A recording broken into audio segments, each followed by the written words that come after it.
Good afternoon to dear professors and dear participants from Slovakia.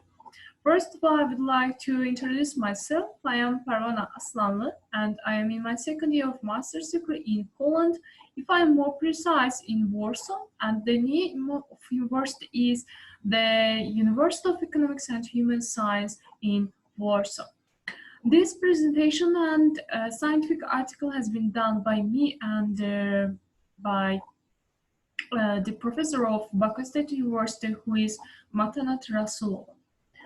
So today I'm going to talk about the key difference of leadership styles and key points of leadership styles and how we can use these styles in our organization and the key definition and concepts of leadership.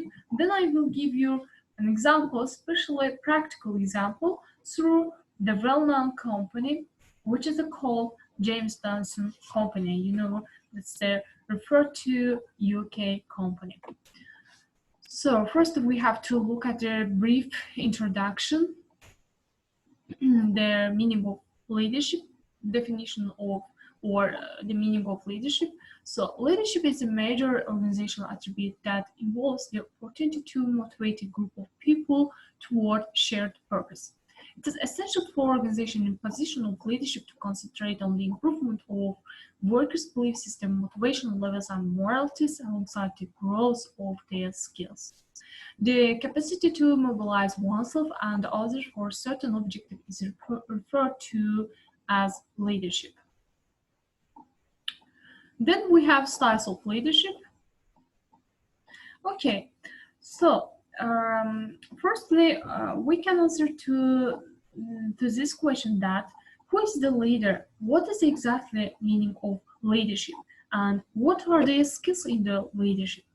For this kind of questions, I can say that great leaders have developed with unique leadership styles in terms of offering guidance, carrying out goals, and inspiring others. Leadership is an ever-changing activity, but in order to become better leaders tomorrow, we need to know where we stand today.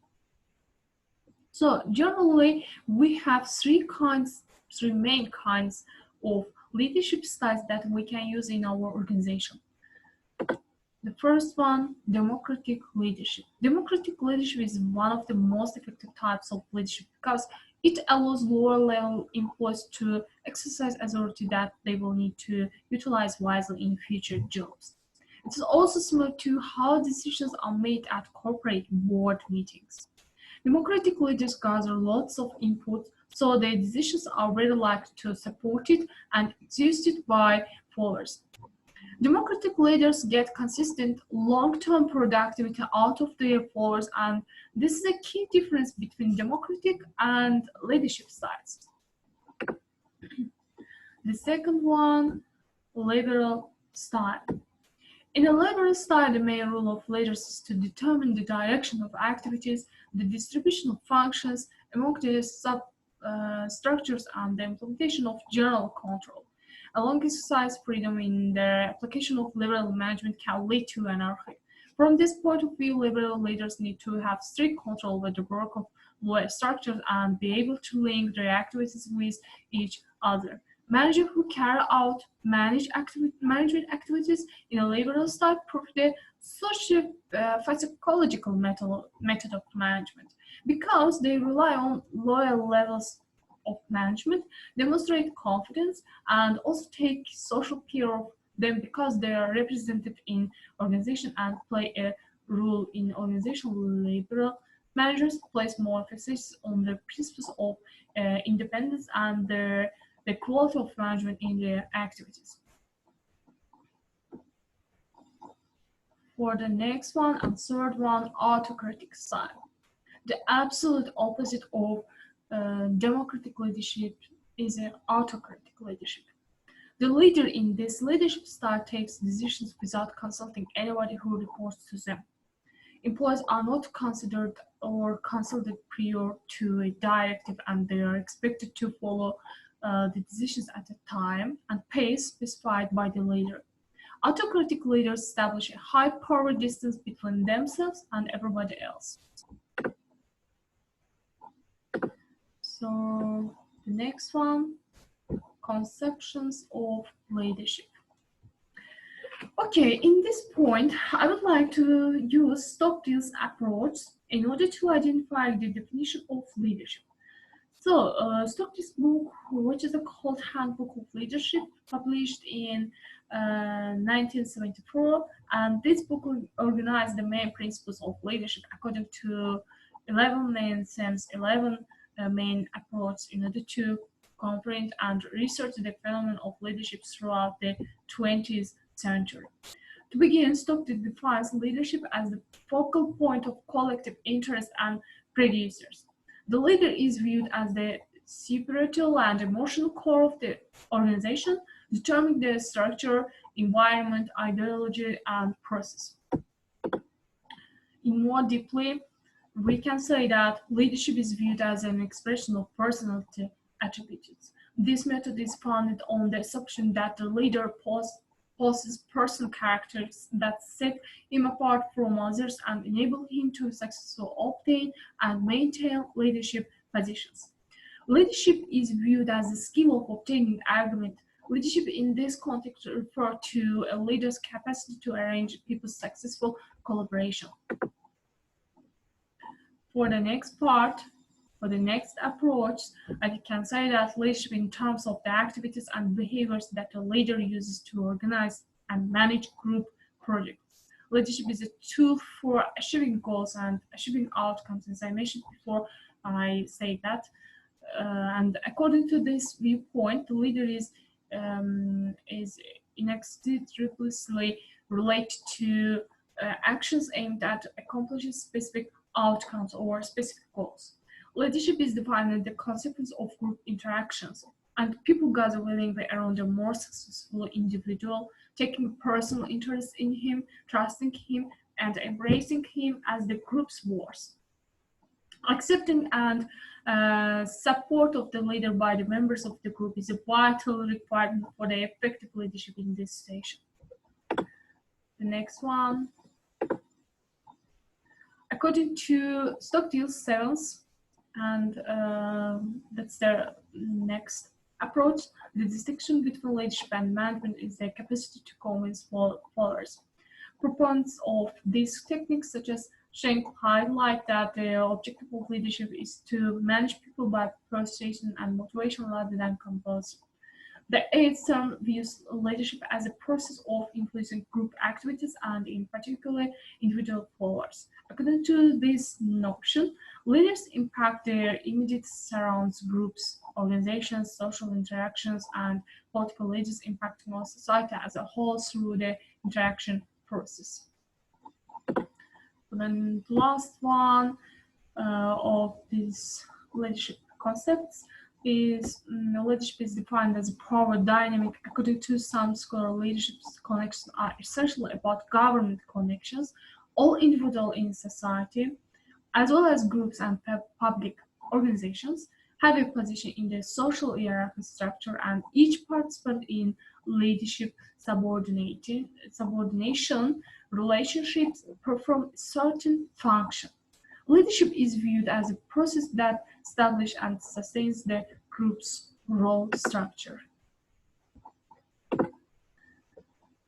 So we have James Dyson's leadership styles.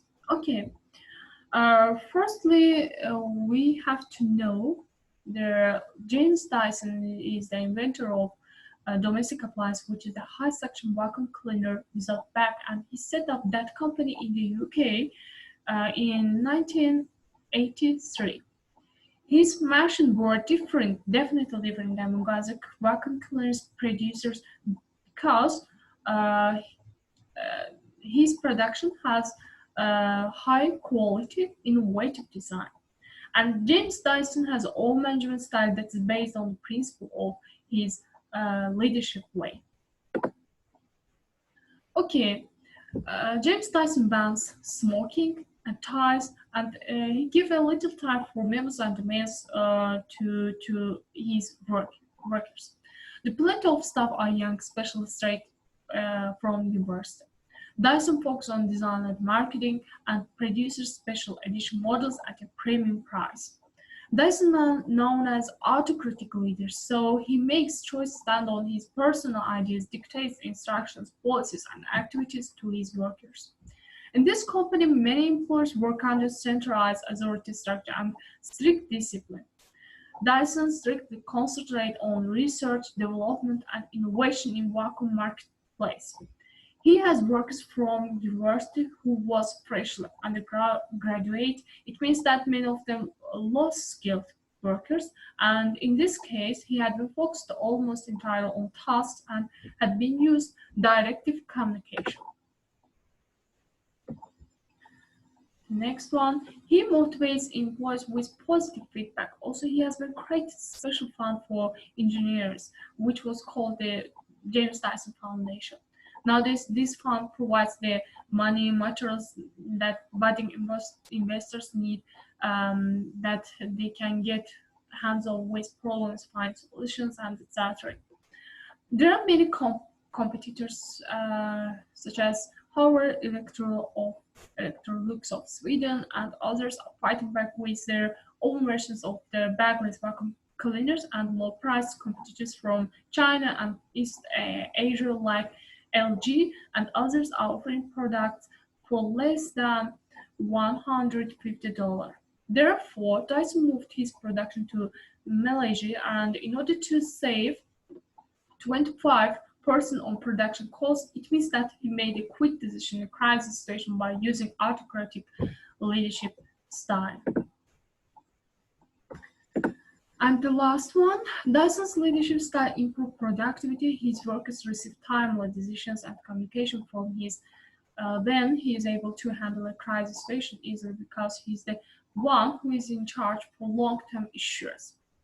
And this pandemic situation, which all world is struggling, had its effect also on Dyson's company. Dyson had cut 300 jobs in the UK and the further 300 worldwide as the coronavirus impact speeds up the company's restrictions plans. So under Sir James' leadership, hundreds of Dyson's employers in both, the UK and the Singapore worked around the clock as part of the venture with TTP to design and develop the ventilator in just 30 days. So that's all. Thank you for your attention. Thank you for your accepting my scientific article. Have a nice day.